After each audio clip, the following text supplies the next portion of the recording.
Hormuz প্রণালী দিয়ে চলাচলকারী জাহাজের জন্য মার্কিন নির্দেশনায় ওয়াশিংটন ও তেহরানের মধ্যে উত্তেজনার মধ্যে সরবরাহ সংকটে উদ্বেগ বিরাজ করছে।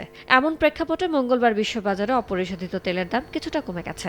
এদিন ব্রেন্ট ক্রুডের দাম 0.27% কমে ব্যারেল প্রতি নেমেছে $68.85। তবে সপ্তাহ ব্যবধানে দাম বেড়েছে 2.32%, আর মাস ব্যবধানে বেড়েছে 7.87%। একইভাবে ওয়েস্ট টেক্সাস ইন্টারমিডিয়েট ডব্লিউটিআই ক্রুডের দাম ব্যারেল প্রতি 0.29% কমে $64.18 নেমেছে। সপ্তাহ ব্যবধানে বেড়েছে 1.56%, আর মাস ব্যবধানে বেড়েছে 7.89%। কমছে গ্যাসোলিনের দামও। প্রতি গ্যালনের দাম 0.24% কমে নেমেছে $1.98। সপ্তাহ ব্যবধানে বেড়েছে 3.99%, আর মাস ব্যবধানে বেড়েছে 9.91%।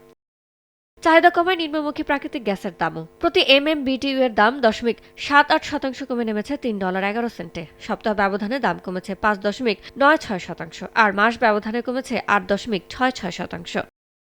ইয়ানুর শিফাত, সময় সংবাদ।